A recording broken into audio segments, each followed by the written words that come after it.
Pues muy buenas tardes a México y también a Buenos Aires y también a todos aquellos que nos siguen en las redes en este momento. Pues a nombre de la Universidad Nacional Autónoma de México y a nombre del Instituto de Investigaciones Económicas, tenemos el día de hoy y por supuesto a nombre de la revista Hola Financiera, tenemos con nosotros a la revista Realidad Económica del DIADES. Entonces, pues es un gusto tenerlos aquí desde el Cono Sur, desde Buenos Aires, desde el Río de la Plata, que estén acá con nosotros. Y bien, pues es una de las primeras eh, reuniones, conversatorios, webinars que tenemos con la revista gemela de Hola Financiera allá en Argentina, y pues nos da mucho gusto tener aquí a nuestros ponentes el día de hoy.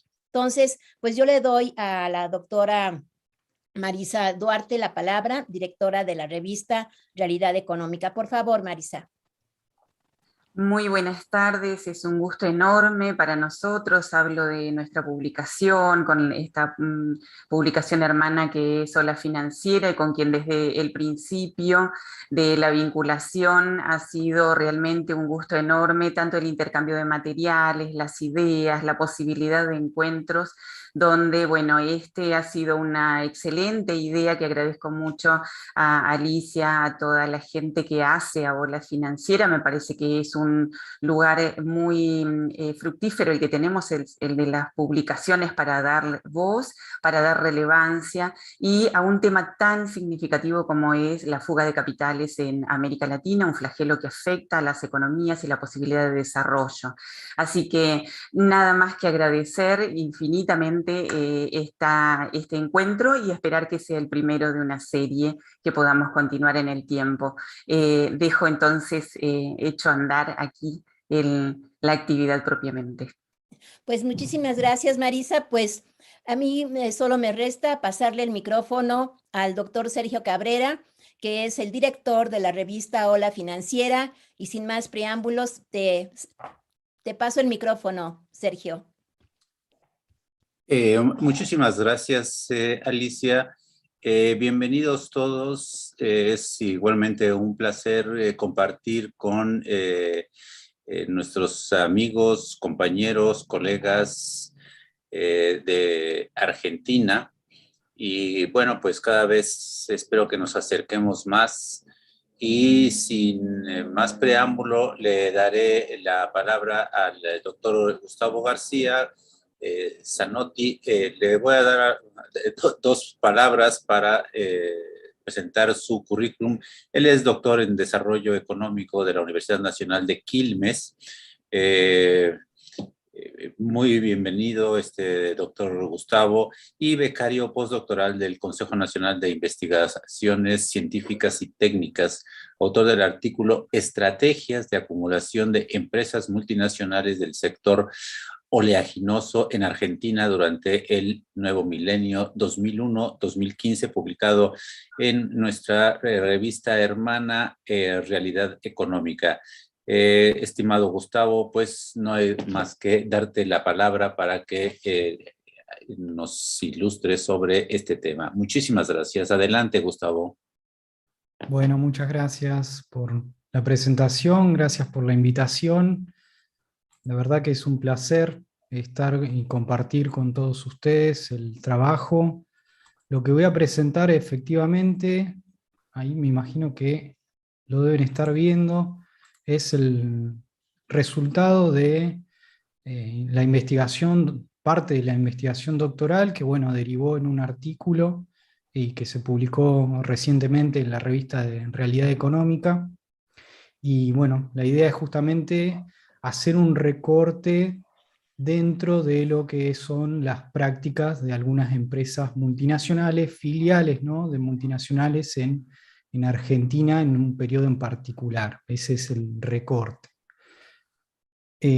La idea justamente es ver algunas de estas prácticas, algunas estrategias de acumulación de estas firmas de multinacionales del complejo aceitero argentino en el nuevo milenio, en el periodo 2001-2015, Y en particular se eligió este periodo porque justamente es un periodo en el cual se incrementaron los precios de los commodities muy fuertemente, y esto favoreció justamente a este sector en particular. Y nuestra idea era, bueno, tratar de ver si el sector contribuyó en verdad al desarrollo económico de la Argentina a partir de analizar justamente los balances contables de las empresas multinacionales del complejo aceitero argentino, en el periodo en particular, ¿no? ¿Por qué queremos ver esto? ¿Cuál es la razón? En general, en economía, o mejor dicho, en particular, se suele considerar al capital extranjero como uno de los, justamente el capital con mayor eficiencia, el que mayor modernidad presenta, y al cual se busca, justamente todos los gobiernos buscan beneficiar o atraer para que produzcan fronteras adentro, y los países periféricos en particular, como en América Latina en general, tratan de buscar el capital extranjero y de encontrarlo para que produzcan fronteras adentro, ¿no?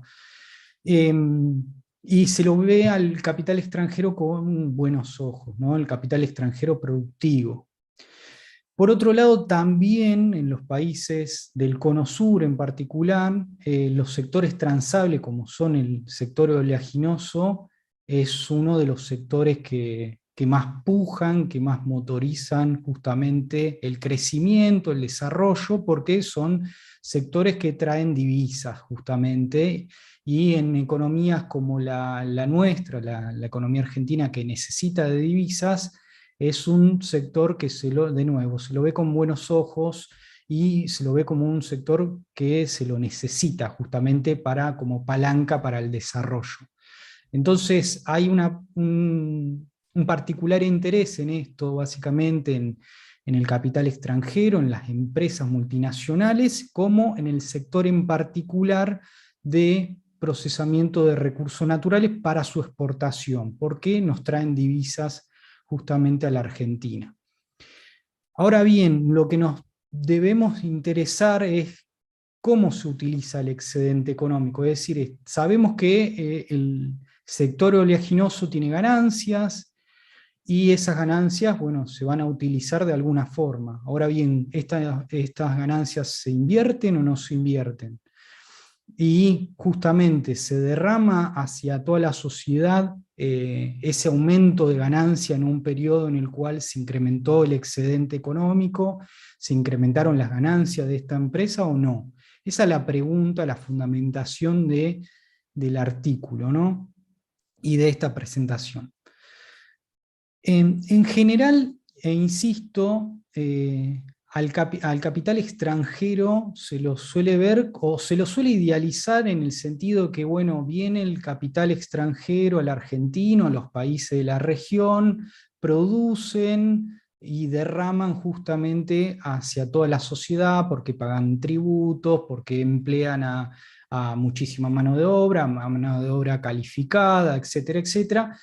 Pero bueno, también uno puede hacer justamente de fijarse a través de los balances contables de estas empresas, en qué están invirtiendo, en cómo usan la fuente de financiamiento de estas empresas, cómo se financian, para qué usan ese financiamiento, y de ahí uno puede ver, mejor dicho, que en los países periféricos no existe la escasez de recursos como tal, y esto también es muy interesante para discutirlo, porque se suele caracterizar a los países periféricos por su escasez, porque no tienen capitales, pero incluso podríamos caracterizarlo todo lo contrario. El gran problema de los países periféricos no es tanto la escasez de recursos, sino el desvío de esos recursos hacia otras fronteras, mejor dicho, ¿no? Hacia otros latitudes. El problema de los países periféricos es que no pueden retener el capital, y ahí viene justamente la fuga de capitales.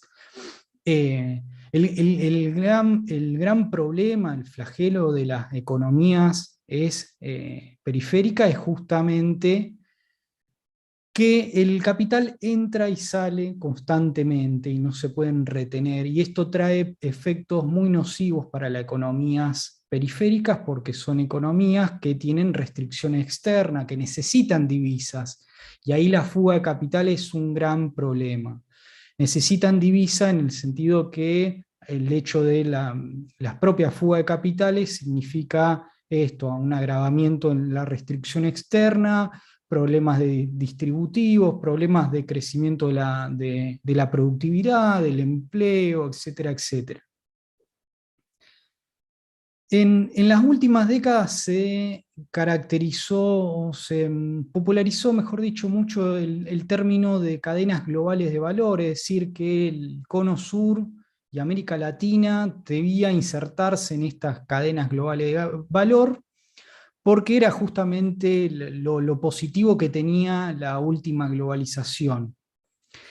Pero lo que trajo a colación la última globalización, o estas cadenas globales de valor, fue una suerte de especialización en algunas economías del Cono Sur, y una desindustrialización, es decir, que las economías se basaron cada vez más en base al procesamiento de recursos naturales, y no tanto propiamente a la industrialización de todas las ramas de la industria manufacturera. Y además, la última globalización trajo como novedad al hecho de que los capitales entran y salen a través de las guaridas fiscales, es decir, se popularizó, o lo novedoso que tuvo la última globalización es que las guaridas fiscales fueron una herramienta para justamente que estos capitales entren y salgan y tengan mayor flexibilidad para que lo hagan desde o hacia las economías periféricas. Ahora bien, ¿cuáles son las prácticas que tienen, o cuáles son los grandes problemas que tienen las economías en desarrollo, las economías periféricas, y cuáles son las prácticas que desarrollan en las grandes empresas? Y acá voy a hacer, voy a reducir, ¿no?, al gran problema que tienen muchas de estas economías, que son, bueno, cómo estas grandes empresas multinacionales se comportan, ¿no?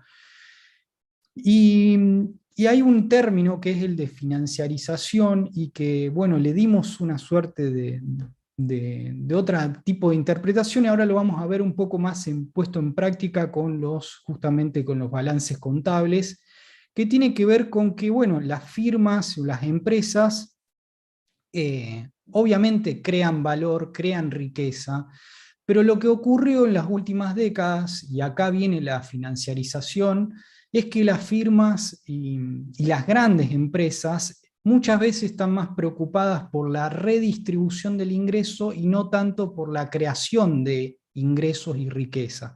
Es decir, y acá entra a colación la fuga de capitales como una herramienta de redistribución del ingreso y la riqueza fronteras afuera, ¿no? Y es el gran problema de las economías periféricas, ¿no?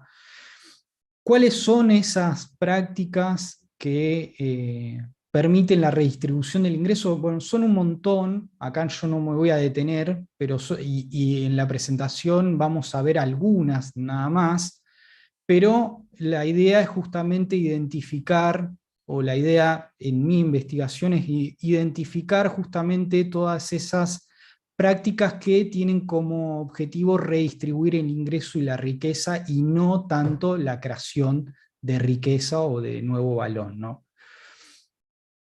Bien, ahora vamos a meternos un poco más en el tema de la metodología. Y la metodología propuesta tiene a los balances contables en el eje, es decir, nuestra fuente de información son los balances contables, y la idea nuestra es justamente tener una mirada distinta de los balances contables, es decir, bueno, ¿cómo hacemos nosotros, economistas, para verlo a los balances, o interpretar a los balances contables desde la economía para el desarrollo, desde la economía política, es decir, desde entendiendo a las empresas, a las grandes empresas como un protagonista dentro de las economías periféricas que tienen un grado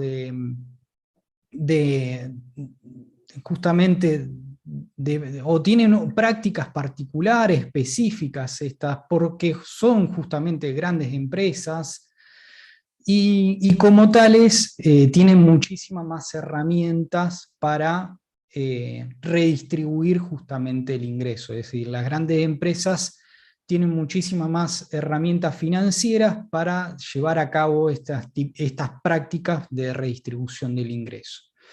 Y los balances contables nos muestran eso, básicamente nos muestran cuáles son las fuentes de financiamiento que tienen las empresas y cuál es el destino de ese financiamiento.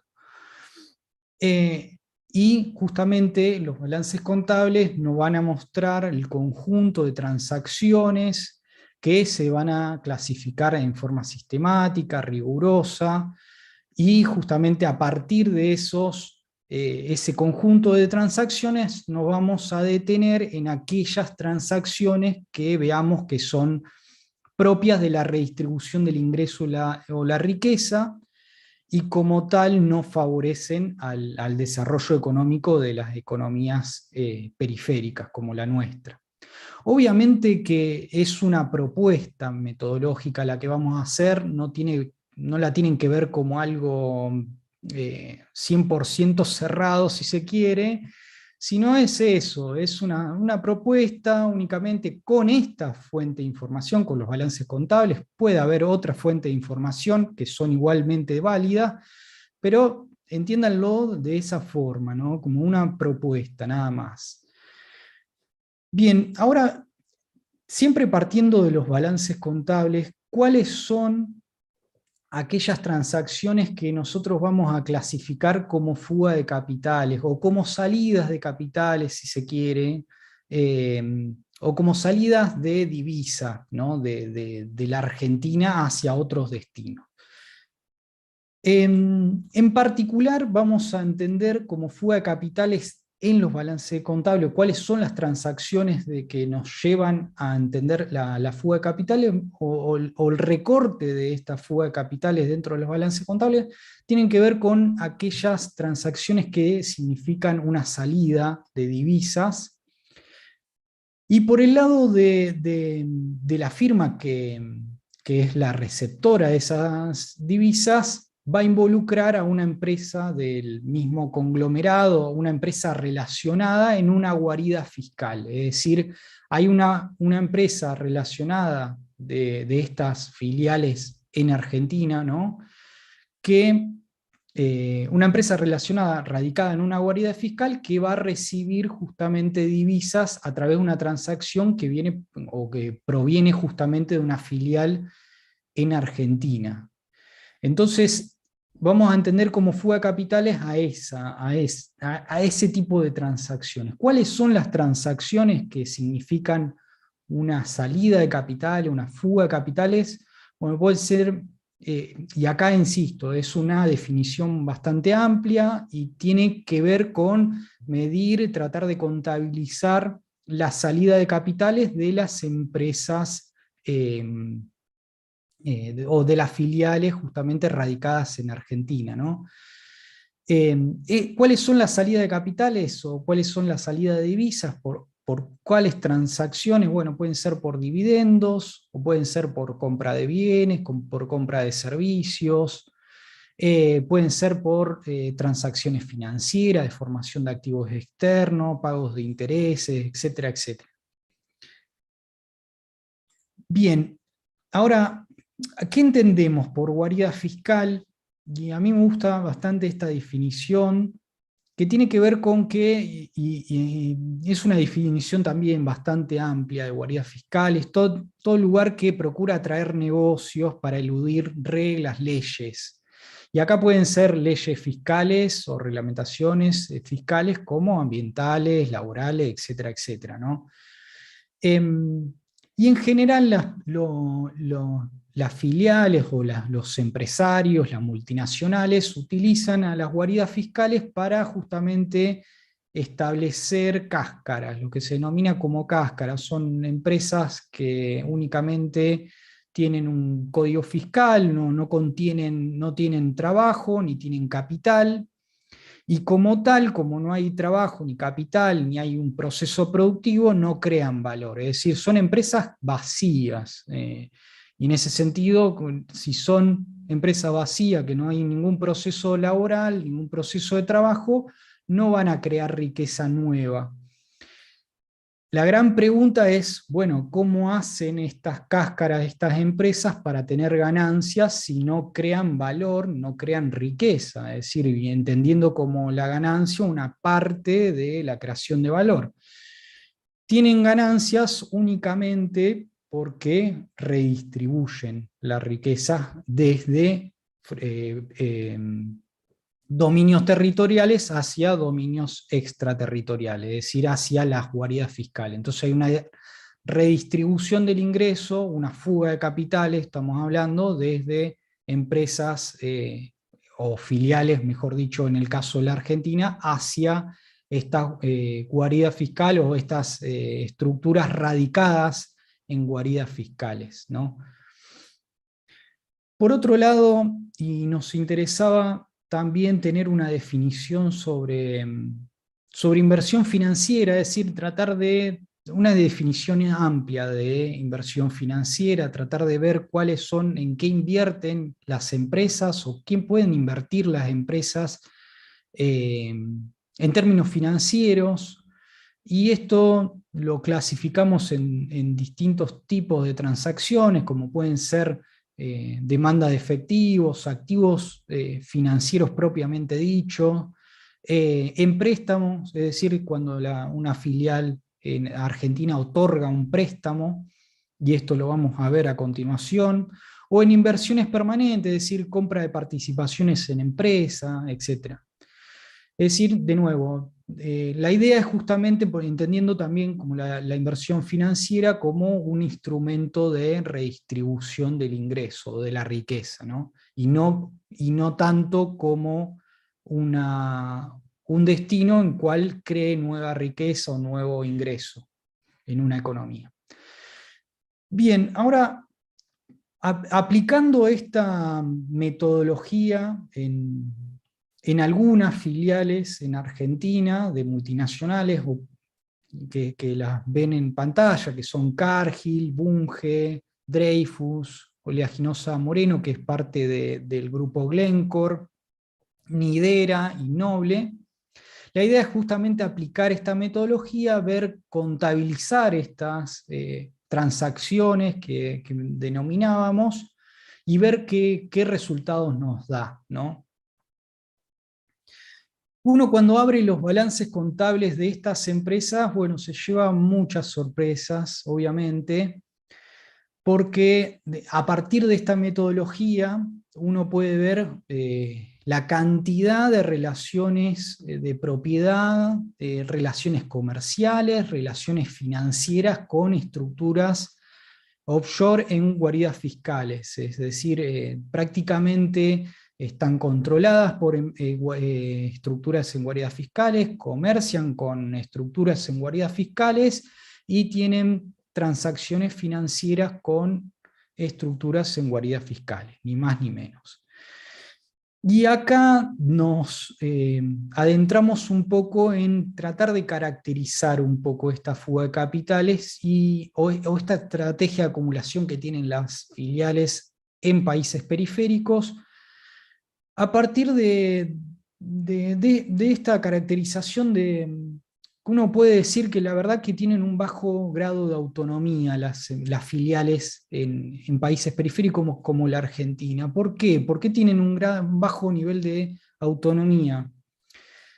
Porque básicamente el financiamiento que reciben estas empresas, de filiales multinacionales, como su destino, es decir, tanto el financiamiento como el destino, está enteramente determinado por estas estructuras en guaridas fiscales, porque reciben préstamos de estas estructuras en guaridas fiscales y porque y ahora a posteriori vamos a ver justamente las transacciones y la salida de capitales, porque justamente ese destino involucra también a las estructuras en guaridas fiscales, ¿no? En lo que respecta a las inversiones financieras, es verdad que hay, y ahora lo vamos a ver con más detalle, se produjeron algunas inversiones financieras en un momento de expansión productiva y comercial de las firmas, de estas firmas. Muchas veces a través, o en los primeros años del nuevo milenio, a través de la creación de muchas empresas financieras, es decir, estas filiales en Argentina crearon empresas financieras y destinaron justamente parte del excedente en activos financieros. A su vez, parte de las inversiones financieras que hicieron estas filiales argentinas de multinacionales tuvo que ver con préstamos intrafirmas hacia estructuras relacionadas en guaridas fiscales, es decir, que las filiales en Argentina le dieron, o mejor dicho, otorgaron préstamos a estructuras offshore en guaridas fiscales. Y por otro lado, y como vamos a ver, la restricción externa, las restricciones cambiarias que se implementaron en Argentina, que fueron bastante severas en el periodo 2012-2015, hicieron que la fuga de capitales disminuyera sensiblemente y que se incrementen justamente las inversiones financieras. Es decir, había un capital ahí latente que justamente no se fugaba, pero se invertía en inversiones financieras. Y como tal, obviamente, no se invertía en inversiones, en aumentar las capacidades productivas de la Argentina. Bueno, y acá nos metemos en la contabilización. Bueno, aplicamos esa metodología que describimos anteriormente en estas filiales de multinacionales en el complejo aceitero en Argentina y nos da este resultado, ¿no? Lo que vemos es que justamente, por un lado, vemos básicamente un gran incremento de la fuga de capitales en el periodo 2001, obviamente por la crisis argentina, y por otro lado en el periodo 2008, o mejor dicho, 2007-2010, que es justamente un contexto en el cual las casas matrices necesitaron liquidez y justamente lo obtuvieron a través del excedente, sí, básicamente del excedente fugado de las filiales en países periféricos. En el periodo 2001-2003, más que nada, lo que hubo fue una crisis económica muy grande en Argentina y las filiales hicieron un esfuerzo muy grande en distribuir dividendos, en realizar formación de activos externos. Era un contexto en el cual obviamente las filiales en términos productivos no invertían muy poco, y todo el excedente prácticamente lo destinaron justamente a la fuga de capitales. En cambio, en el ciclo más al alza de este periodo, que es 2005-2010, 2005-2011, que en ese periodo justamente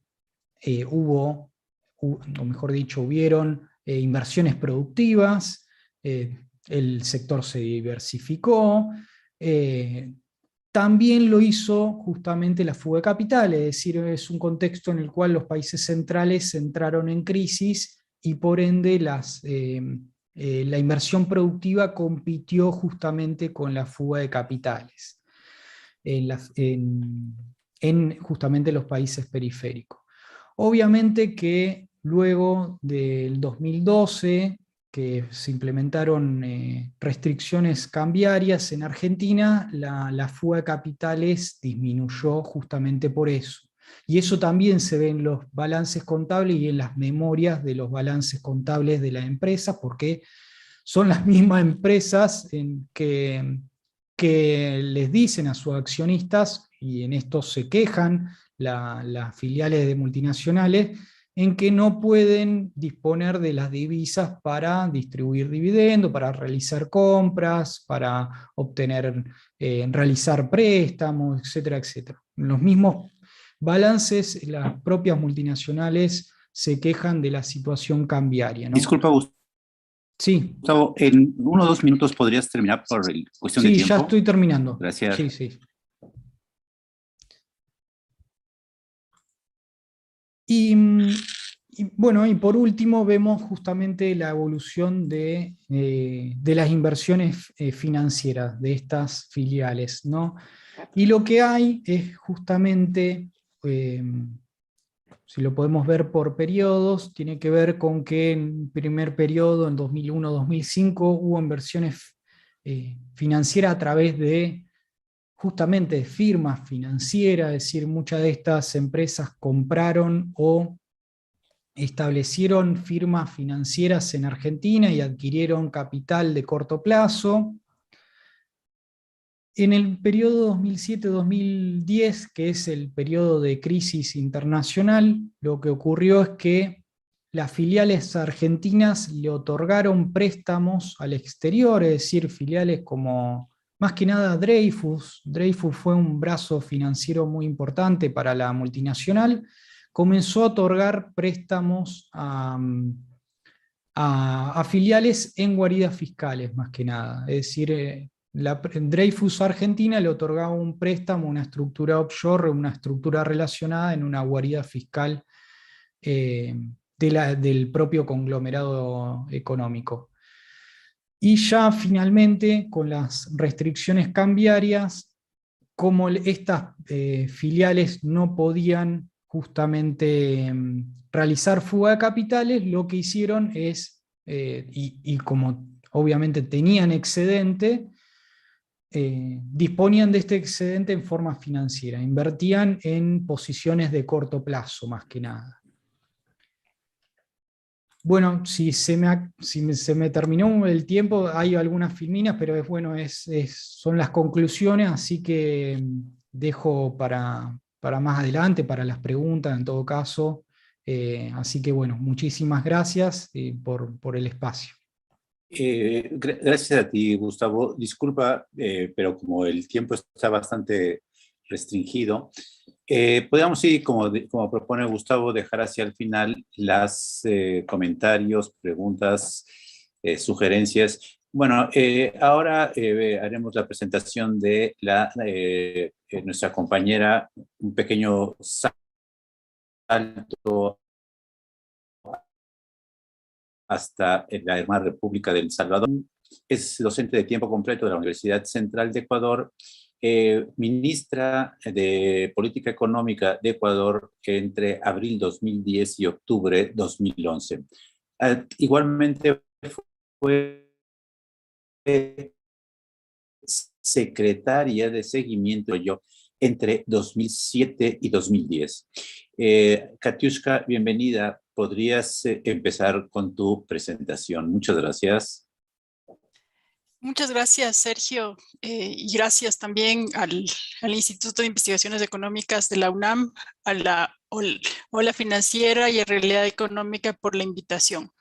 Es un gusto poder conversar justo en esta semana en la cual se acaban de dar a conocer los papeles de Pandora y que tiene que ver justamente con este tema que se había planificado hace un mes.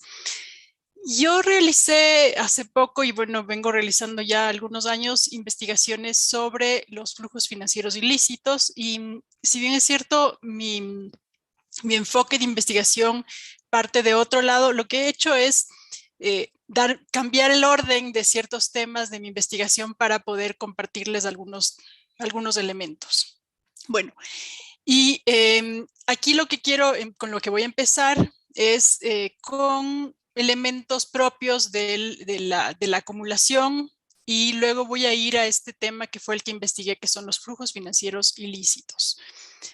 La acumulación de capitales es un fenómeno propio del capitalismo y vamos a ver algunos datos de América Latina. Mi investigación la realicé en América Latina. Este es el patrimonio de las personas de, como su nombre lo indica, o valga la redundancia, personas de alto patrimonio, desde el 2000 hasta el 2016. Y lo que yo encontré es que había una reducción en el 2016 y había también una reducción no solo en valores absolutos, sino también en valores relativos en relación a la riqueza del mundo. Luego tengo en el otro lado la composición de la riqueza neta y diferenciada entre riqueza financiera, riqueza no financiera y deuda. Y lo que encontré es que entre el 2010 y el 2016 hay un aumento del nivel de deuda y una reducción de la riqueza financiera y una también reducción de la riqueza no financiera. Cuando entro a analizar cómo se invierten estos recursos, me encuentro con los destinos financieros de las personas de alto patrimonio y encuentro que existe un cambio en la composición entre el 2013 y el 2016. Y básicamente lo que sucede es que la composición de bienes raíces se reduce, inversiones alternativas aumenta, acciones aumenta desde el 2013, se mantiene en los últimos 2 años, efectivo y equivalente se reduce y las inversiones en renta fija aumentan. Lo importante aquí es mirar esto que sucede con las inversiones alternativas, porque lo voy a explicar con la variación del tipo de cambio. En esta variación de tipo de cambio lo que tenemos es lo que ha sucedido entre el 2010 y el 2016, y un aumento quiere decir que el valor del dólar requiere más moneda local, es decir, un aumento implica una depreciación de la moneda. Y lo que podemos ver es lo que ha sucedido en estos países, donde tenemos una apreciación en Bolivia y una depreciación la más alta en Brasil en este periodo. Por un tema de escalas del gráfico, no incluía Argentina, pero también está considerada. Y luego tengo la variación de la riqueza financiera y no financiera relacionada con las variaciones del tipo de cambio para estos países. Y lo que encuentro es que existe una relación entre esta variación de la riqueza, que como ya les comenté, en este periodo se reduce, y la variación del tipo de cambio. Y más allá de entrar a algunas explicaciones que tienen que ver con esto, yo me fijé en una variable que habla de la cobertura y riesgos, que son los derivados de tipo de cambio. Este es el volumen anual negociado de derivados de tipo de cambio extrabursátil desde 1998 al 2016 para los países para los cuales existe esta información. Y lo que se puede encontrar es que efectivamente hay un cambio en la composición de estos instrumentos, que en principio se supone que deberían cubrir por cualquier cambio en las variaciones del tipo de cambio. Sin embargo, lo que encuentro es que estas coberturas no fueron suficientes para evitar la pérdida de patrimonio. También los derivados de tipo de cambio lo que hacen es que prevén la volatilidad del tipo de cambio, pero en este caso se ve que esto no redujo la volatilidad, y como todos sabemos, en el momento en que tenemos alta volatilidad del tipo de cambio, esto hace que la política económica sea cada vez más difícil de manejar. Y también vemos que dentro de esto existe una demanda de moneda extranjera como mecanismo de refugio de parte de las élites económicas y clases medias altas. Sin embargo, hay un tema importante que tiene que ver con la importancia de esta variable macroeconómica como es el tipo de cambio en el desarrollo.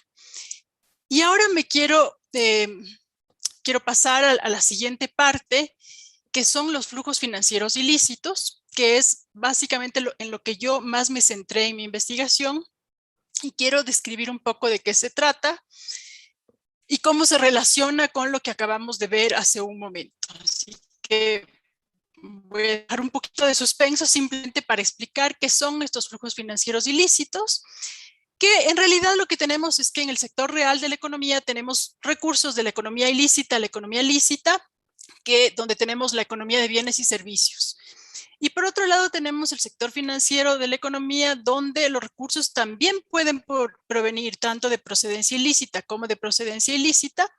Y aquí entran en una suerte de lavado de dinero, evasión, elusión de impuestos, en una relación entre los sistemas financieros lícitos e ilícitos. Y estos recursos, cuando salen, se convierten en los flujos financieros transfronterizos. Hay algunos estimados de los flujos, sin embargo, se agrupa o se cataloga los flujos financieros ilícitos por 3 tipos: los de origen criminal, las actividades que están explícitamente prohibidas, la corrupción y los temas comerciales, de los cuales Gustavo nos estuvo comentando algo. Y acá lo que tenemos son ciertos estimados de estos flujos en términos de cuánto es lo que se pierde a nivel global y cuánto pierden los países emergentes o en desarrollo. Estas son las primeras estimaciones que empiezan a hablar de este término que se llaman flujos financieros ilícitos. Y evidentemente, aquí también tenemos incluidos algunos recursos de lo que se considera la fuga de capitales, o el hecho de que las personas de alto patrimonio mantengan sus recursos afuera. Hay algunas estimaciones como las de Zuckman, no me voy a detener en los datos. También hay otras estimaciones como la de Henry, donde hace una estimación de flujos de capital no registrados por países y por periodo de países. Y también tenemos lo que ya habló Gustavo, el tema de manipulación de precios de comercio, para los cuales existen algunos productos de banano, de soya, el de Grondón y Burgos, de minería, de Hani y Podesta. Y lo que hacen es que muestran distintos mecanismos que identifican cómo se pueden fugar los recursos, y estos recursos se convierten en lo que son los flujos financieros ilícitos. ¿Qué son entonces? Para resumir, son movimientos transfronterizos de dinero, es decir, realizados de un país a otro, que han sido ilegalmente obtenidos, transferidos o usados. Entonces, acá lo que podemos ver es que no solo se trata de recursos que provienen de la economía ilegal, sino que son recursos que pueden provenir de la economía legal, pero que han sido transferidos de una forma ilícita. Y en alguna parte del transcurso tienen este carácter ilícito, ya sea en su obtención, en su transferencia o en su uso. ¿Cómo lo logran? Evidentemente a través de los mecanismos como las guaridas fiscales, pero existen también instrumentos financieros propios que facilitan que estos recursos existan. Y por eso se llaman flujos financieros ilícitos. Porque no solo estamos hablando de que son transfronterizos, sino que provienen también o son ayudados por el sistema financiero. ¿Cuál es el rol de la fuga de capitales y por qué la fuga de capitales vuelve al debate o se incluye en estos flujos financieros ilícitos? Porque resulta ser que cuando yo les mostraba estos recursos, la parte criminal, corrupción y comercial, aquí no solo pierden los países emergentes y en desarrollo, sino que también se pierde a nivel global. Y esto hace que se vuelva a poner este tema en la mesa de discusión, porque sobre todo las empresas multinacionales hacen eventos de elusión y evasión de impuestos de una forma tan grosera que no solo pierden los países emergentes, sino que pierden los países ricos de donde provienen estas empresas. En términos de la acumulación de capitales, nosotros tenemos aquí una complejidad que tiene que ver con el hecho de que estas personas, cuando mantienen sus recursos afuera, también pueden usar esos recursos como un mecanismo de chantaje para obtener prebendas y para incidir, y este es el poder que tienen en la política económica que los países pueden mantener. Es así como los países, sobre todo emergentes o en desarrollo pierden margen de maniobra cuando estos recursos se encuentran afuera. La fuga de capitales no es un fenómeno nuevo en América Latina, es un fenómeno histórico.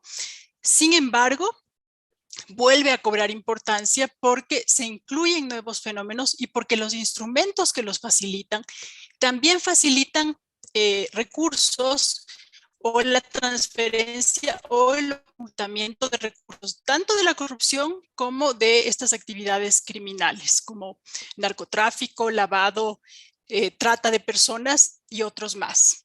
Entonces, cuando yo hablo de incidencia en la política económica, estoy hablando de dos cosas. Como el principal componente tiene que ver con el tema de evasión de impuestos, sobre todo de multinacionales, detrás se encubre también un discurso contra los impuestos, un discurso contra el Estado y un discurso contra la posibilidad de generar políticas que regulen estos recursos. Nosotros en este momento ya casi no conocemos los controles de capitales, que era uno de los instrumentos que servía para evitar que estos recursos puedan hacer daño a las economías. Y el otro elemento importante es el tema de los impuestos. En nuestros países se caracterizan por tener estructuras tributarias que no necesariamente son progresivas y que ayudan a reducir las desigualdades. Y además de eso, en la región es muy común, así como en otros países, pero en la región aún más por el hecho de que se quiere atraer capitales, el impulsar ciertos incentivos que representan gasto tributario, que representan pérdida de ingresos para los países.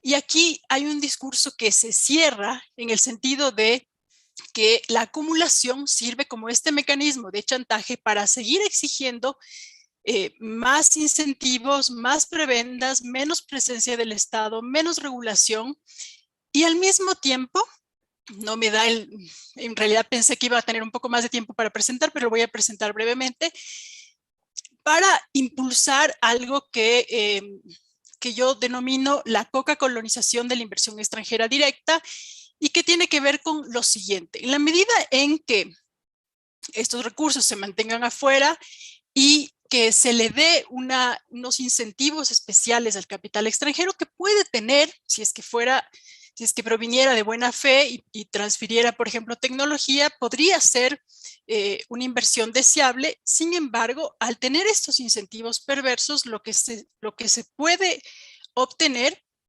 es algo que se denomina como el hecho de que el ahorro se mimetice como inversión extranjera y en realidad se produce algo que se denomina como inversión de ida y vuelta. Y esto puede resultar más perjudicial que benéfico porque se pierde por todos lados. Entonces, acá el tema de la inversión extranjera directa y la coca-colonización del ahorro tiene una incidencia importante porque pone en riesgo cualquier posibilidad de realizar políticas e incluso de contar o de revertir esta tendencia que tienen nuestros países de desigualdad en términos de los tributos. Ok. No me voy a detener mucho más porque más bien quisiera como pasar al tema de la discusión y quisiera referirme al último punto, que también, bueno, es algo que salió hace poco y es Ecuador y los Pandora Papers. Y la pregunta es, bueno, cuando hablamos de guaridas fiscales, cuando hablamos de paraísos fiscales, ¿de qué países estamos hablando? Y creo que es importante tener en cuenta de que, de acuerdo al índice de secreto financiero, Estados Unidos se ubica en el segundo lugar, por un lado, y por otro lado, también tenemos que entrar a discutir el instrumento o los instrumentos que cada vez son más frecuentes y recurrentes que tienen que ver con cómo se encubren estos recursos que, como les digo, pueden provenir o pueden ser utilizados tanto para evadir impuestos como también para evadir regulaciones, como para lavar dinero y como para ocultar el origen de estos recursos. Y un fideicomiso es un instrumento que, si bien tiene fines específicos, también puede permitir o hacer que otras personas, es decir, que ocurran eventos de testaferros en los cuales se utilice el fideicomiso para el uso de estos recursos, pero al mismo tiempo se mantiene el control sobre los mismos. Y es por eso que se permiten o se pueden realizar ciertas simulaciones. En el caso del Ecuador hay un evento específico en Dakota del Sur, que es uno de los países, uno de los estados de Estados Unidos que justamente no tiene o tiene una estructura tributaria muy laxa y que facilita la posibilidad de registrar fideicomisos, sobre todo para relaciones matrimoniales, de tal manera que incluso, qué sé yo, en caso de haber un divorcio, por ejemplo, este estado protege al esposo que pudo haber puesto los recursos en estos fideicomisos. Algunos eventos, algunos elementos, dado que los flujos financieros tienen estos mecanismos que es lo que están atrás y que se buscan en términos de opacidad. He presentado los datos de Estados Unidos, que como ya les dije se encuentra en su segundo puesto y que tiene varios temas, por ejemplo, en términos de índices de secreto. Lo más secreto justamente está en el registro de los fideicomisos, en el registro también en este caso de quiénes son los dueños de la compañía, y estos son para todos los estados de Estados Unidos, es decir, esto es a nivel de país. Sin embargo, esto va variando dependiendo del estado, y en este caso hay estados que facilitan aún más la posibilidad de esconder esos recursos, y una vez que se esconden no es que están ahí guardados, lo que sucede es que pueden incidir en las políticas a través, por ejemplo, de lo que se conoce como las calificadoras de riesgo, que van evaluando lo que sucede o las medidas que los países van definiendo. Y al mismo tiempo, estos recursos, sobre todo cuando provienen de personas de alto patrimonio, son desconocidos en términos de quiénes son los que pueden influir y pueden incluso regresar a los países como deuda externa.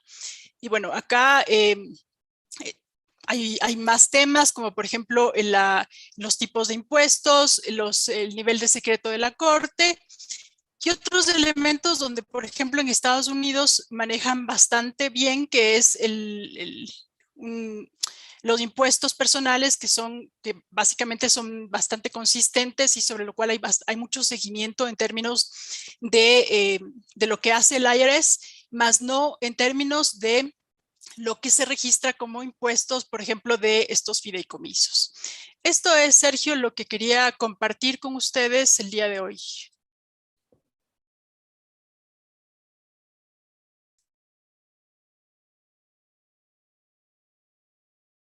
Perdón. Katiuska, muchísimas gracias por ceñirte tan estrictamente al tiempo. Te agradecemos mucho.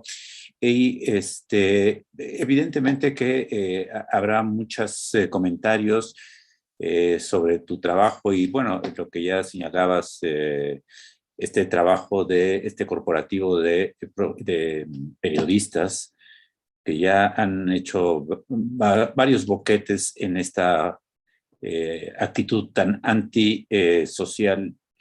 Pero daremos ahora la palabra a la compañera doctoranda ya, Magdalena Rúa, que es docente de la Universidad de Buenos Aires y su investigación está centrada en la fuga de capitales.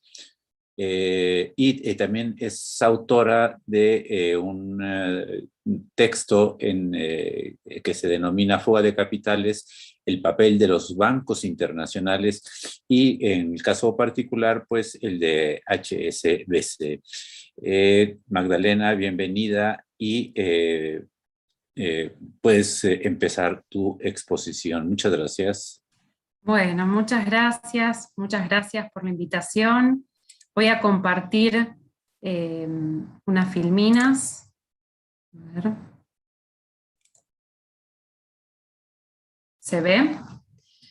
Bueno, muchas gracias a los organizadores y organizadoras. La verdad que para mí es un honor poder compartir con todos ustedes este espacio de debate e intercambio. Creo que es un tema fundamental para que discutamos, para debatir. Bueno, mi presentación se va a basar en mi tesis, en mi investigación sobre fuga de capitales en Argentina y en América Latina, entendiendo a la fuga de capitales como parte de un fenómeno que sucede, que está enmarcado en una problemática estructural de carácter regional. Creo que la fuga de capitales de residentes se ha conformado en una nueva forma de dependencia para las economías latinoamericanas. La fuga de divisas termina representando un fenómeno estructural que obstaculiza el desarrollo económico de los países latinoamericanos y profundiza la subordinación política y económica de estos países, ¿no? Si bien suele decirse que la traba del desarrollo de América Latina es la falta de ahorro doméstico, como bien decía Gustavo, en realidad lo que vemos es que hay una gran acumulación de excedente que drena hacia plazas financieras offshore, hacia guaridas fiscales que están ubicadas en el centro, ¿no? En los países centrales o en territorios vinculados, dependientes, influenciados por los países centrales. Y muy recientemente se dio a conocer el caso Pandora Papers, que mencionaba Katiuska, como una muestra más de la opacidad del sistema financiero y tributario a nivel global, y el grave perjuicio que esto provoca a las economías latinoamericanas. Sin ir más lejos, en el podio de los países que figuran los principales beneficiarios finales de los casos de Pandora Papers, aparecen entre los primeros 10, aparecen 3 países latinoamericanos. Argentina aparece ubicada en el tercer lugar de beneficiarios finales, Brasil en el quinto y Venezuela en el séptimo lugar, lo cual no es cosa menor. Bueno, para comenzar, este es un breve resumen de lo que va a tratar mi presentación. Vamos a hacer un recorrido por el debate conceptual de la fuga de capitales, algunas estimaciones de la fuga de capitales en América Latina, los efectos, los principales efectos que tiene esta problemática en la región, y si llegamos a adentrarnos en la fuga de capitales en Argentina y algunas breves reflexiones finales.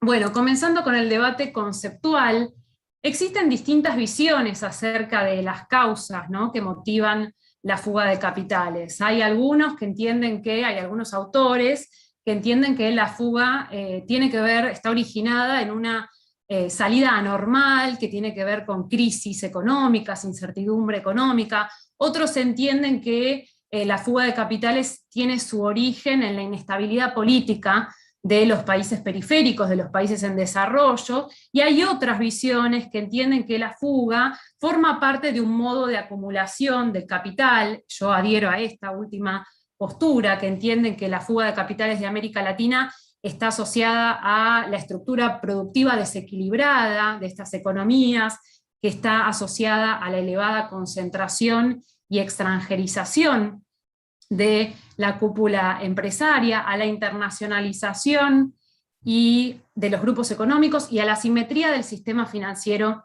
internacional, ¿no? La fuga de capitales, podemos decir que es una parte esencial del modo de acumulación de las élites latinoamericanas, que los beneficiarios de este sistema son las empresas multinacionales y las personas de alto patrimonio que gozan de la opacidad del sistema financiero y tributario internacional, y al mismo tiempo que son los países centrales, tanto Estados Unidos como Europa, ¿no?, los países, las potencias, que se ven favorecidos por este negocio, ¿no?, porque son quienes receptan, los receptores de los flujos financieros del resto del mundo, y porque dominan las principales plazas financieras offshore, ¿no? Tienen bajo su dominio en sus territorios y en otros territorios que están bajo su influencia. Y la contracara de esto es la pobreza, ¿no?, y la traba del desarrollo de las economías latinoamericanas, y esto está asociado a las transformaciones estructurales que se dan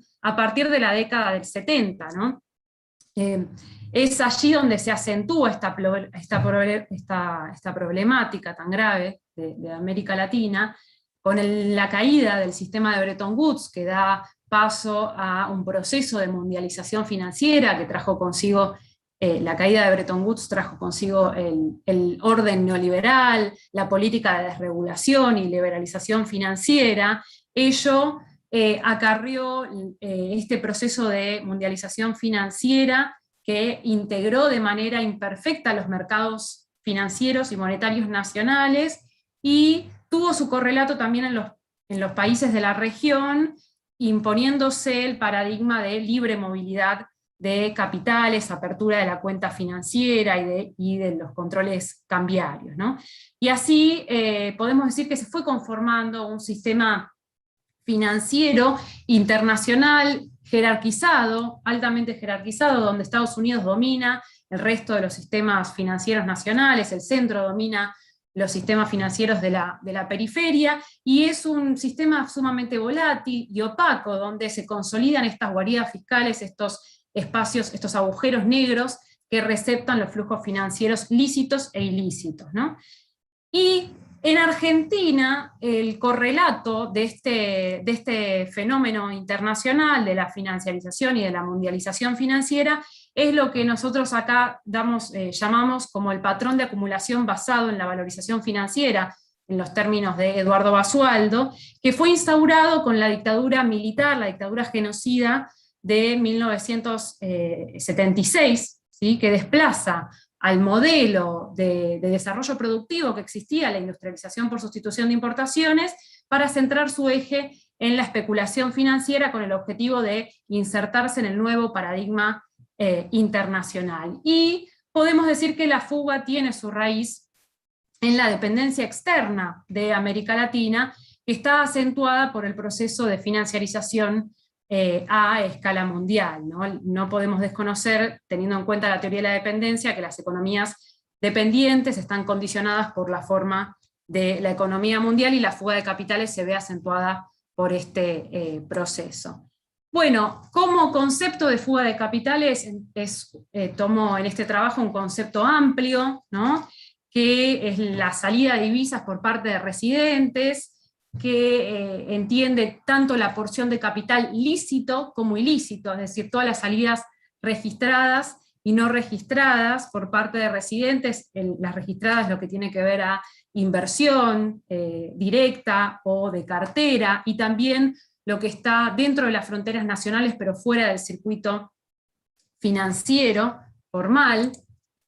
Y para ver algunas de las estimaciones de América Latina, me interesaba mostrar este gráfico que muestra la acumulación de la riqueza en América Latina, tomando 8 economías de América Latina. Esto es el stock de fuga de capitales, o sea, la fuga de capitales acumulada desde 1980 hasta el año 2017, mediante el método de medición, que es el método residual de balanza de pagos, que es un método relativamente conservador, que toma, la mayoría son flujos registrados y una pequeña parte de flujos de errores y omisiones, ¿sí? Pero deja por fuera todo lo que tiene que ver con sobrefacturación, subfacturación y precios de transferencia, manipulación de precios. Este es un método que acá vemos dos variaciones. Por un lado, con un rendimiento muy conservador, teniendo en cuenta una hipótesis de que el 40% de los activos externos generan rendimientos con una tasa conservadora, y sin rendimientos. Estas 8 economías, Argentina, Brasil, México, Chile, Colombia, Venezuela, Perú y Uruguay, en este periodo, en estos 38 años, del 80 hasta el año 2017, acumulan 2,1 billones de dólares en la estimación más conservadora y 2,3 billones de dólares en la estimación que considera un pequeño rendimiento. Lo que notamos es que a partir del año 2002, en los últimos años, hay una aceleración de la fuga de capitales en América Latina, ¿sí? Acá se puede ver tanto en términos de producto bruto, la fuga en términos de producto, como en términos nominales. Vemos que hay una clara aceleración de la tendencia de los flujos financieros en este último periodo, y me interesaba también mostrarle en cada una de estas economías el impacto que tiene, tanto en términos nominales como en términos de producto. Los flujos anuales vemos que en promedio en cada una de las economías tienen un peso muy significativo. En orden vemos que Brasil es la de mayor magnitud, México, Venezuela, Chile. Este es el periodo 2002-2017, desde que se aceleran los flujos. Y Argentina también son los que tienen los mayores niveles en términos nominales, y en términos de producto vemos que Venezuela ocupa el primer lugar, Chile con un 6,3 de su PBI, Argentina, estos son promedios de fuga anual en términos de PBI, Argentina 2,9, México con un promedio del 2,7, Uruguay 2,5, Colombia 2,3, Brasil 1,9 y Perú 1,7. Si bien hay algunos que tienen una preponderancia mayor o niveles más elevados, todos tienen un peso muy significativo de la fuga de capitales, ¿no? Bueno, y si vamos a lo que es la composición de la fuga de divisas en América Latina, en estos 8 países en su conjunto, vamos a ver que la mayor parte está asociada a activos líquidos, activos externos que se colocan en depósitos bancarios o en inversión de cartera, inversión de portafolio, que tiene que ver con acciones, con títulos, con fondos de inversión. Y una parte menor, el 36,2%, está asociado a inversión directa, es decir, participaciones de capital que superan el 10%, participaciones de empresas, inmobiliaria, y un porcentaje no menor asociada a errores y omisiones. Esto podría indicar que hay una gran cantidad de flujos asociados a flujos financieros ilícitos, ¿sí? La persistencia de estos errores y omisiones tan elevados indica que hay salidas asociadas a flujos financieros ilícitos. Y si analizamos particularmente cada una de las economías, vamos a ver que presentan particularidades. Argentina, Venezuela y Perú son los países en donde las inversiones de las personas físicas, de los residentes, perdón, tanto personas físicas como empresas, predominan las inversiones líquidas. En el caso de Uruguay prevalecen las inversiones líquidas, pero también hay algunos años, como 2012 a 2015, que predomina la inversión directa, por lo tanto tiene un comportamiento oscilante. En el caso de Colombia, Brasil, México y Chile, hay una participación predominante de las inversiones en empresas, inversión directa e inmobiliaria, y vamos a ver que resulta llamativa la relevancia en la estimación de los errores y omisiones en el caso de México, lo que puede indicar flujos financieros ilícitos, ¿sí? Acá vemos la predominancia de las inversiones líquidas, que son estas rayitas en diagonal, en Argentina, Venezuela y Perú. En el caso de Uruguay, que es oscilante, su comportamiento, en algunos años predomina la inversión directa, en otros predomina la inversión de cartera, la inversión líquida. Y en los casos de Chile, Colombia y Brasil, el color gris más claro, el gris es el que indica la inversión directa, la inversión en empresas e inmobiliaria, y aquí está el caso de México, donde el color negro indican los errores y omisiones asociados posiblemente a flujos financieros ilícitos.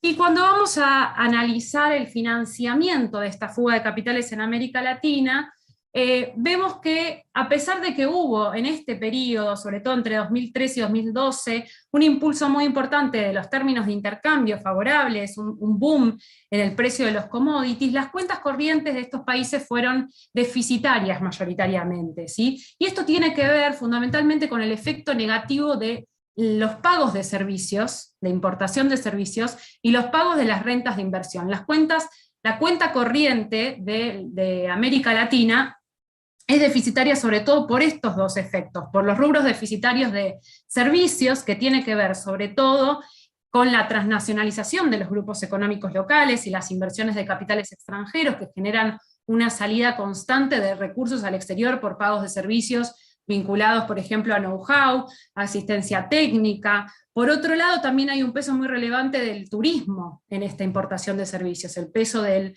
turismo y los viajes al exterior es muy significativo, y las rentas de inversión, que tienen que ver con todos los rendimientos generados a los inversionistas del exterior, a los no residentes, que son las utilidades, dividendos e intereses del endeudamiento al exterior, lo que demuestra que la inversión extranjera y el endeudamiento claramente profundiza esta relación de dependencia, porque requiere continuamente salidas al exterior, ¿no? Bueno, en términos generales lo que vemos es que América Latina recurre al endeudamiento externo como principal medio para financiar la salida de divisas, ¿sí? Hay un proceso de deuda externa y fuga en toda América Latina. Vamos a ver en este gráfico que es el color verde, es la fuga de capitales en América Latina, en estas 8 economías, y tiene que recurrir necesariamente al financiamiento externo, a la deuda externa para financiar la fuga de divisas, ya que su cuenta corriente es deficitaria, aquí en color rojo se ve, ¿sí? Bueno, y cuando analizamos los flujos financieros que ingresan en América Latina, vamos a ver que uno de los factores que contribuyó al crecimiento de la fuga, al crecimiento de los activos externos de estos países, tiene que ver con la mayor entrada de flujos financieros a estas economías, que esto está asociado a un aumento de la liquidez internacional.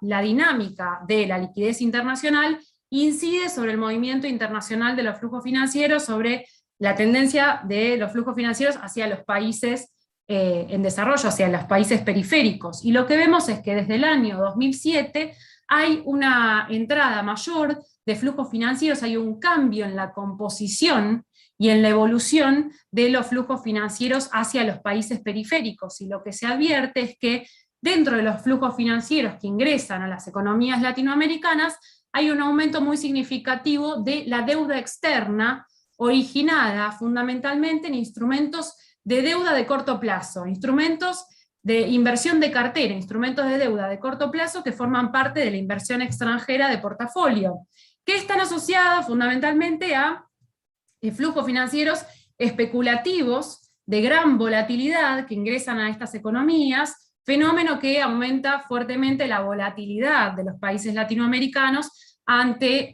shock externos, ante cambios en el contexto internacional. Bueno, podemos decir que desde 2007 entonces hay un claro comienzo de un ciclo de endeudamiento y fuga de capitales en la región, ¿no? Y como, bueno, aquí se puede ver claramente cómo esta es toda la etapa, 1980 a 2016, 2017 en realidad, y se observa claramente cómo se aceleran los flujos de endeudamiento externo, aquí en color gris, en esta última etapa a partir del año 2007, ¿sí? En la región. Bueno, y para analizar los efectos de la fuga de capitales, podemos decir que la fuga de capitales se ha conformado como un condicionante del desarrollo económico, porque significa una constante salida de divisas que induce a alcanzar la restricción externa, teniendo en cuenta la magnitud de la fuga de capitales en América Latina.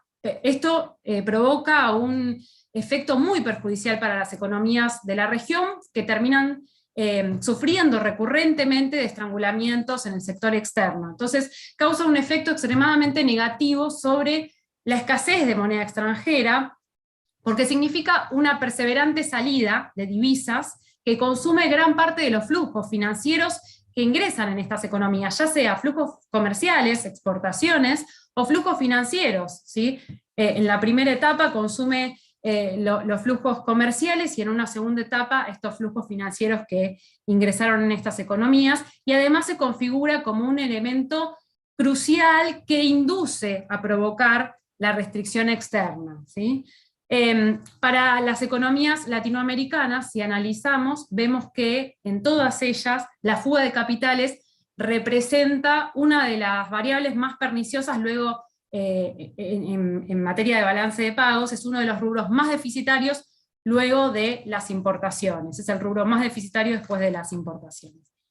Y bueno, vemos que además los ingresos financieros que se necesitan para sostener estos niveles persistentes de fuga de divisas en estas economías generan problemas de estabilidad e involucran una salida periódica de divisas, además de que se incrementan los stocks de deuda, ¿sí? Por un lado, estos flujos financieros que se demandan para sostener esta salida no contribuyen al desempeño económico, sino que son flujos ya sea de endeudamiento externo, que termina condicionando a los países periféricos, o la inversión extranjera directa que demanda continuas salidas para financiar las rentas al exterior, lo que termina también impactando en la balanza de pagos, ¿no? Y a esto hay que, además, sumarle estas entradas masivas de flujos financieros que hacen que se concretan en contextos desregulatorios, ¿no? Que también habilitan rápidas salidas al exterior de capitales especulativos que provocan lo que se llaman sudden stops, ¿no? Provocan, ante cambios en el contexto internacional, los capitales se retiran y provocan climas de incertidumbre, volatilidad externa. Esto desemboca en crisis cambiarias, corridas bancarias, ¿no? Y además representa una salida de ingreso nacional que no se destina a financiar stock de capital fijo, lo que termina afectando negativamente la estructura productiva de estos países, porque representa una salida de ingreso que no se vuelca a la inversión doméstica. Toda esta enorme entrada de divisas a partir del boom de los commodities en la primera etapa, entre 2002 y 2012, no se destinó a aumentar los stocks de capital fijo, de inversión de capital fijo, sino que gran parte se destina a financiar la fuga de capitales. Y los flujos financieros que ingresaron en la segunda etapa, sobre todo a partir del año 2007, también sucede lo mismo, se destinan a financiar la fuga de divisas. Y por último, es un problema estructural que se presenta de manera persistente, mostrando independencia del ciclo económico. Vemos que a contramano de lo que se dice que la fuga de capitales es causada por crisis, por cuestiones coyunturales, tales como en momentos de crisis o inestabilidad política, vemos que esta problemática en América Latina en realidad es de índole estructural, tiene un comportamiento persistente en las economías, a pesar de que se muestra de manera heterogénea, ¿no? Cada uno de los países tiene sus particularidades, se presenta de manera constante en todos ellos, y vemos que la acumulación de la riqueza en América Latina, en los distintos países de América Latina, no se detiene en épocas de prosperidad. Por el contrario, podemos decir que la fuga de divisas acompaña el ciclo de crecimiento en razón de un mayor aprovechamiento del excedente económico, y tampoco cesa en épocas de inestabilidad o crisis. Por el contrario, vemos que también se agudizan las salidas en ese contexto, ¿no? Por lo tanto, es un fenómeno, podemos decir, que se relaciona esencialmente con la estructura económica de estos países de América Latina, con el carácter dependiente de estas economías, con el modo de acumulación de riqueza de las élites, y con el patrón de acumulación a escala nacional, local, y su relación con el patrón internacional, ¿no? Bueno, si queda un poquito de tiempo, me gustaría solamente mencionar que este proceso en Argentina, este vínculo tan estrecho entre el endeudamiento y la fuga, lo podemos analizar desde la década del 70, con la instauración del patrón de acumulación basado en la valorización financiera, que se instaura con la dictadura cívico-militar en el 76, y que es una relación estrecha entre el endeudamiento y la fuga. Acá podemos ver los promedios anuales de deuda externa y fuga de capitales en distintos periodos, y vemos que tienen comportamientos muy similares la deuda y la fuga en distintas etapas históricas, ¿no? Cuando en el marco de los procesos de acumulación basados en la valorización financiera, ¿no? Tanto en la etapa que va desde el 76 al 2001, como en la etapa que comenzó en el 2016 y terminó en el 2019 con el gobierno de Cambiemos. La fuga de capitales en ese contexto tiene y el endeudamiento externo tienen una relación muy estrecha. La fuga impulsa al endeudamiento externo porque necesita de los recursos que la financien, y al mismo tiempo la fuga posibilita el contexto desregulatorio en el que se da, posibilita el acceso al endeudamiento externo, y ese contexto de desregulación facilita la posterior salida de recursos al exterior. Aquí podemos ver el crecimiento del stock del endeudamiento externo y de la fuga de capitales en la Argentina, ¿sí? Que son dos variables que tienen un comportamiento muy similar desde los 80 hasta hasta el 2001, cuando se agota este patrón de acumulación basado en la valorización financiera. En este caso se interrumpe esta relación tan estrecha por el proceso de desendeudamiento externo que se puso en marcha con el gobierno con los gobiernos kirchneristas, ¿no? Y luego se retoma el patrón de acumulación nuevamente basado en la valorización financiera con el gobierno de Cambiemos. Y esto tiene, la fuga de capitales, bueno, tiene múltiples consecuencias negativas para la Argentina, sobre todo en materia de la estructura social, el impacto que provoca esto en la estructura social, porque gran parte de la fuga, como dijimos, está asociada a la evasión y a la elusión fiscal, y entonces esto provoca una pérdida de recursos tributarios, la reducción de los recursos fiscales para el Estado, y por lo tanto imposibilita financiar la política social, y por otro lado también impacta la fuga de capitales en la acumulación de la riqueza en el exterior, alterando la relación, la distribución del ingreso entre los deciles de mayores ingresos y los deciles de menores ingresos, ¿no? Por lo tanto, empeora también la distribución del ingreso, a su vez, al estar relacionado tan estrechamente con el endeudamiento externo, provoca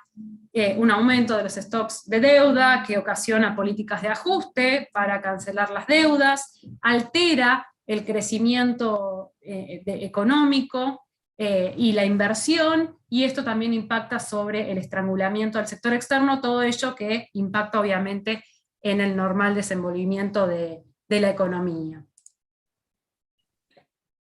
Bueno, y con la asunción del gobierno de Cambiemos, hay una política de liberalización cambiaria, de desregulación de la cuenta financiera y una apertura cambiaria muy importante. Se eliminan todos los controles cambiarios que existían hasta ese momento, y a contramano de lo que se sostenía hay una fuerte aceleración de la fuga de capitales, hay un fenomenal crecimiento del endeudamiento externo en esa etapa, lo que provoca una distribución muy regresiva del ingreso, y la Argentina se somete a una agudización del desequilibrio externo y un contexto de suma volatilidad, vulnerabilidad externa, crisis cambiarias y corridas bancarias. En este gráfico lo que podemos ver es la aceleración de la fuga de capitales a partir de la eliminación de los controles cambiarios, de los controles de capitales, de la apertura de la cuenta financiera. Desde diciembre de 2015,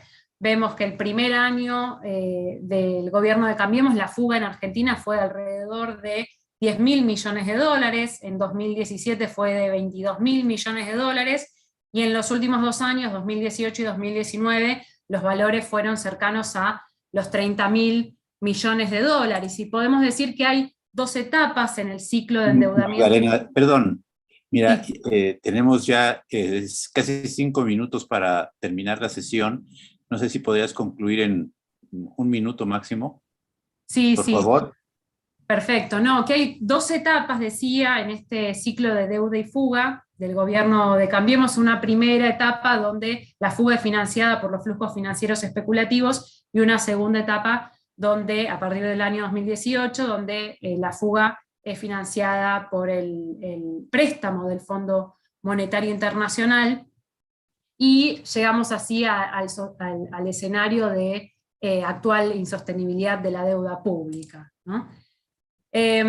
Bueno, solamente para terminar entonces con algunas reflexiones finales, que la fuga de capitales es un fenómeno muy persistente y perjudicial para las economías de América Latina, y que los intentos de regulación global que existen actualmente en los organismos internacionales son totalmente insuficientes, porque también están delineados desde los propios organismos conducidos por los países centrales, que son beneficiarios de este sistema de negocio offshore, y por eso creo que es fundamental desarrollar una agenda alternativa de propuestas de regulación desde la perspectiva de los países periféricos para cambiar el orden de situación. Muchas gracias. Eso es todo. Muchas gracias a ti, Magdalena. Bueno, teníamos previsto este primer encuentro hasta las 5:30 en el caso de México, 7:30 en la hora de Argentina. Nos quedan 5 minutos. Sin duda que estas tres presentaciones de la problemática en América Latina, pues son muy tienen muchas aristas muy completos en tres visiones que sin duda que se están discutiendo hoy en día el tema de cómo enfrentar en América Latina estas dificultades, estas y otras más que, como ya lo señalaron nuestros ponentes, hay que ver el aspecto estructural, que quizá ahí podemos encontrar que quizá parte de los orígenes de todos estos efectos contemporáneos, todas estas situaciones contemporáneas. Hay algunos comentarios, pero antes de pasar a este tema, a los que están presentes ahorita en esta reunión, no sé si alguien quiera participar, dado que tenemos muy escaso margen de tiempo. Si quisieran hacer alguna pregunta, Mónica, Patricia, Lester, nuestra compañera, ajá. Sí, bueno, a mí me gustaría hacer, yo estuve tomando mis notas, ya llevo no sé cuántas notas aquí en papel, porque realmente han sido muy interesantes las tres ponencias, pero yo quisiera destacar muy rápidamente lo siguiente. Uno, el papel de Gustavo,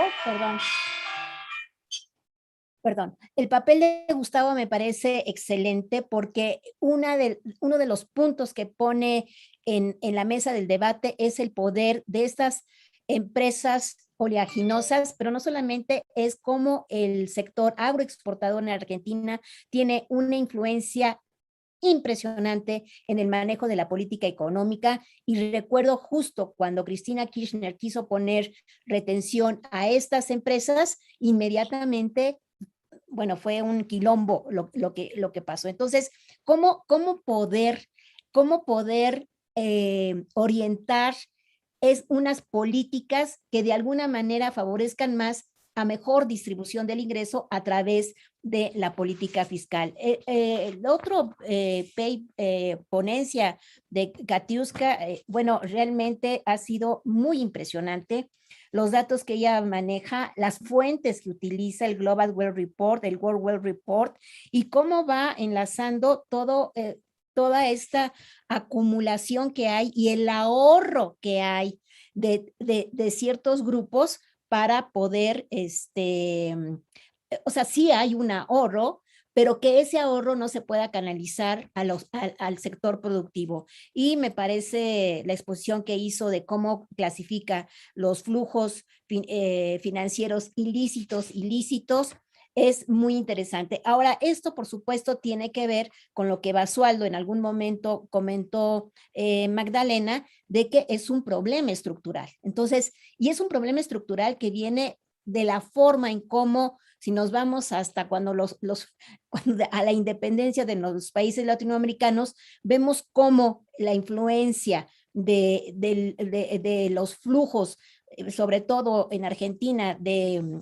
británicos, y bueno, también en México, británicos y franceses en el siglo XIX, fueron determinantes para ir moldeando pues el proceso de acumulación de capital, pero me parece que ha sido excelente y cómo detener las fugas de capitales. En mi opinión, pues sí, el Pandora Papers es impresionante, más cuando presidentes están allí, y cómo puedes explicar esos fondos que han salido. Pero yo insisto, mucho de esto tiene que ver creo que yo estoy de acuerdo con la ponencia de Basualdo, ¿verdad? En que es un problema estructural, es un problema de los grandes grupos, es un problema también de los partidos políticos que no logran realmente generar una reforma fiscal y no logran dar las condiciones de certidumbre, no solamente para el sector privado, o sea, yo creo que el sector privado tampoco lo podemos ver como el horror, o sea, ¿no? Es parte de estas economías, pero también es también parte de cómo se ha ido desregulando las inversiones del sector público. Yo por mí, bueno, me gustaría seguir aquí, creo que ha sido excelente. Fueron excelentes, quizás debimos haberle dedicado a cada uno de nuestros invitados pues más de una hora. Bien, pues por mí sería todo y pues Alicia, gracias. quizá como ha sido, me parece a mí, mucho material para intercambiar opiniones, intercambiar nuestras propias investigaciones, creo que pronto deberíamos de organizar otro evento, como dices, más dosificado y pues como el tiempo se nos está agotando, me parece que nuestra compañera y colega Marisa Duarte quizá quisiera decir algunas palabras. Sí, bueno, coincido, no sé si se está escuchando bien. Sí. Perfecto. Coincido con la impresión que tenemos todos, estamos frente a trabajos excelentes de investigación, cada uno con una impronta. Me parece que con una complementariedad desde las distintas perspectivas, pero que permiten ver, por un lado, la operatoria de las empresas, que nos mostraba Gustavo, tiene momentos álgidos en la fuga de capitales, pero también a nivel de los países como una cosa constante, digamos, que no atraviesa solamente a la empresa, sino que es una lógica de comportamiento de los sectores dominantes, que después responsabilizan a los sectores trabajadores de las incapacidades del modelo, ¿no?, de desarrollo y de estas frustraciones y las vuelcan sobre los propios gobiernos, aún de los gobiernos que intentan luchar contra estos mecanismos perversos.